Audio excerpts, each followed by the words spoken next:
Robinson Crusoe, Chapter 3. Robinson's Captivity at Sallee. Escape with Yuri. Arrival at the Brazils.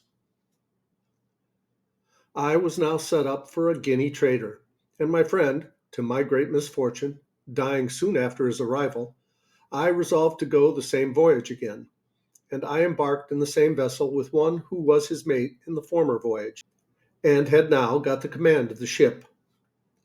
This was the unhappiest voyage that ever man made, for though I did not carry quite 100 pounds of my new gained wealth, so that I had 200 left, and which I lodged with my friend's widow, who was very just to me, yet I fell into terrible misfortune in this voyage. And the first was this, viz., our ship making her course toward the Canary Islands, or rather between those islands and the African shore, was surprised in the grey of the morning by a Turkish rover of Sallee, who gave chase to us with all the sail she could make. We crowded also as much canvas as our yards would spread or our mast carry, to have got clear. But finding the pirate gained upon us and would certainly come up with us in a few hours, we prepared to fight, our ship having 12 guns and the rogue 18.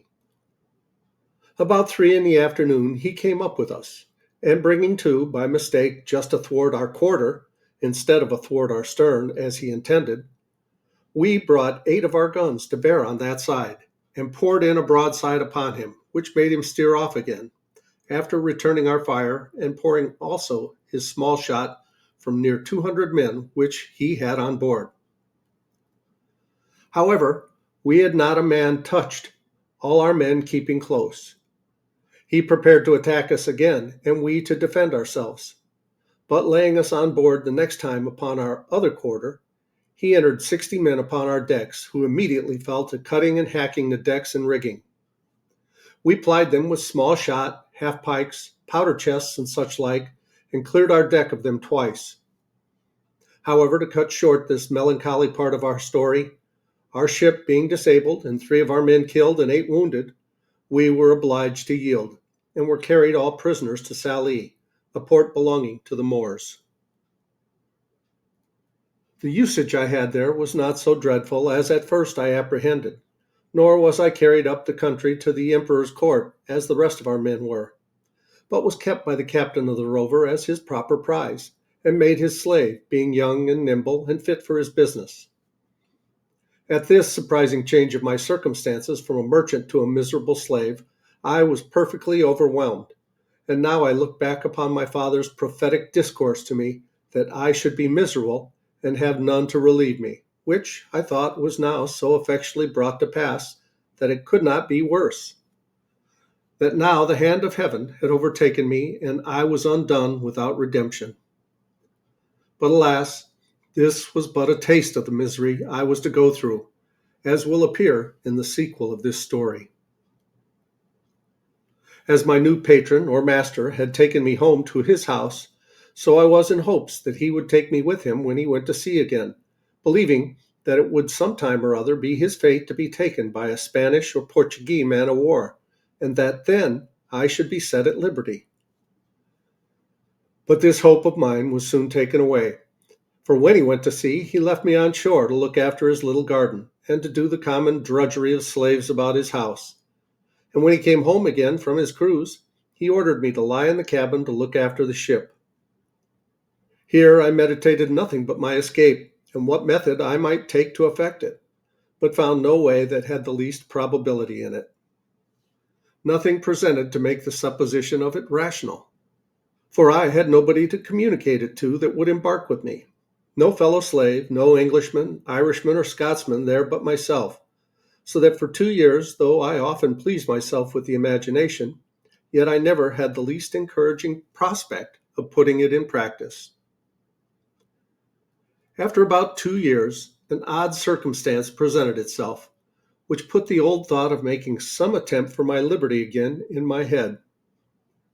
My patron lying at home longer than usual without fitting out his ship, which, as I had heard, was for want of money, he used constantly, once or twice a week, sometimes oftener, if the weather was fair, to take the ship's pinnace, and go out into the road a fishing, And as he always took me and a young Morisco with him to row the boat, we made him very merry, and I proved very dexterous in catching fish, insomuch that sometimes he would send me with a Moor, one of his kinsmen, and the youth, the Morisco, as they called him, to catch a dish of fish for him. It happened one time that, going a fishing in a stark, calm morning, a fog rose so thick that though we were not half a league from the shore, we lost sight of it. And rowing, we knew not whither or which way we labored all day, and all the next night. And when the morning came, we found that we had pulled off to sea instead of pulling in for the shore, and that we were at least 2 leagues from the shore. However, we got well in again, though with a great deal of labor and some danger, for the wind began to blow pretty fresh in the morning, but particularly we were all very hungry. But our patron, warned by this disaster, resolved to take more care of himself for the future. And having lying by him the longboat of our English ship, which he had taken, he resolved he would not go a fishing any more without a compass and some provisions. So he ordered the carpenter of his ship, who was also an English slave, to build a little stateroom or cabin in the middle of the longboat, like that of a barge, with a place to stand behind it to steer and haul home the main sheet, and room before for a hand or two to stand and work the sails. She sailed with what we call a shoulder of mutton sail, and the boom jibbed over the top of the cabin, which lay very snug low and had in it room for him to lie, with a slave or two, and a table to eat on, with some small lockers to put in some bottles of such liquor as he thought fit to drink, particularly his bread, rice, and coffee. I went frequently out with this boat a fishing, and as I was most dexterous to catch fish for him, he never went without me. It happened that he had appointed to go out in this boat, either for pleasure or for fish, with 2 or 3 Moors of some distinction in that place, and for whom he had provided extraordinarily, and had therefore sent on board the boat overnight a larger store of provisions than ordinary, and had ordered me to get ready 3 fusees with powder and shot, which were on board his ship, for that they designed some sport of fowling as well as fishing. I got all things ready as he had directed, and waited the next morning with the boat washed clean, her ancient pendants out, and everything to accommodate his guests. When by and by my patron came on board alone and told me his guests had put off going upon some business that fell out, and ordered me with the man and boy as usual to go out with the boat and catch them some fish, for that his friends were to sup at his house, and commanded that as soon as I had got some fish I should bring it home to his house, all which I prepared to do. This moment my former notions of deliverance darted into my thoughts, for now I found I was like to have a little ship at my command, and my master being gone, I prepared to furnish myself, not for a fishing business, but for a voyage, though I knew not, neither did I so much as consider, whither I should steer, for anywhere to get out of that place was my way. My contrivance was to make a pretense to speak to the Moor to get something for our subsistence on board, for I told him we must not presume to eat of our patron's bread. He said that was true, so he brought a large basket of rusk or biscuit of their kind, and 3 jars with fresh water into the boat. I knew where my patron's case of bottles stood, which it was evident by the make were taken out of some English prize, and I conveyed them into the boat while the Moor was on shore, as if they had been there before for our master. I conveyed also a great lump of beeswax into the boat, which weighed about half a hundredweight, with a parcel of twine or thread, a hatchet, a saw, and a hammer, all which were of great use to us afterwards, especially the wax to make candles. Another trick I tried upon him, which he innocently came into also. His name was Ishmael, who they called Mully or Moly. So I called to him. "Moly," said I, "our patron's guns are on board the boat. Can you not get a little powder and shot? It may be we may kill some alcamies, a fowl like our curlews, for ourselves, for I know he keeps the gunner's stores in the ship." "Yes," said he, "I'll bring some."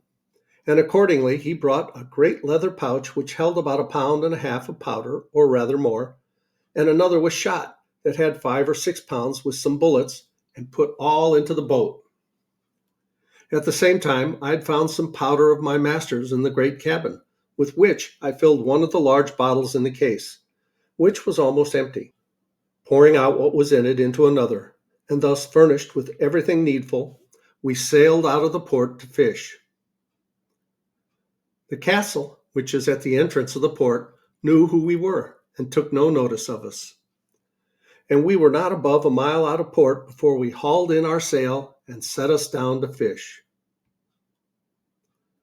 The wind blew from the northeast, which was contrary to my desire, for had it blown southerly, I had been sure to have made the coast of Spain, and at least reached to the Bay of Cadiz. But my resolutions were, blow which way it would, I would be gone from the horrid place where I was, and leave the rest to fate.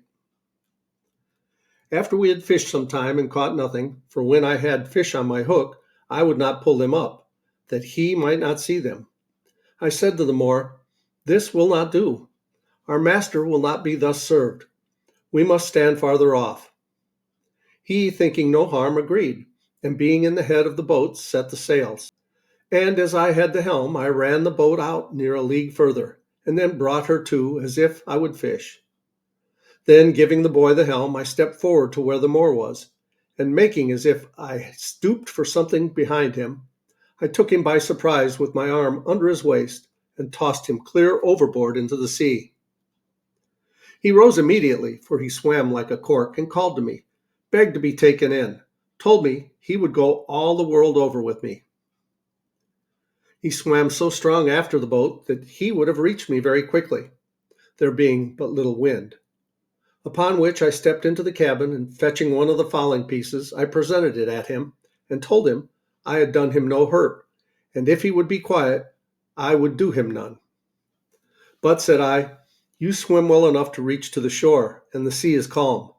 Make the best of your way to shore, and I will do you no harm. But if you come near the boat, I'll shoot you through the head, for I am resolved to have my liberty. So he turned himself about and swam for the shore, and I make no doubt but that he reached it with ease, for he was an excellent swimmer. And we'll pause here, and we'll go on with this chapter in the next video. Please like, subscribe, leave a comment below. Thanks for watching. I love you guys. As Tigger says, ta-ta for now.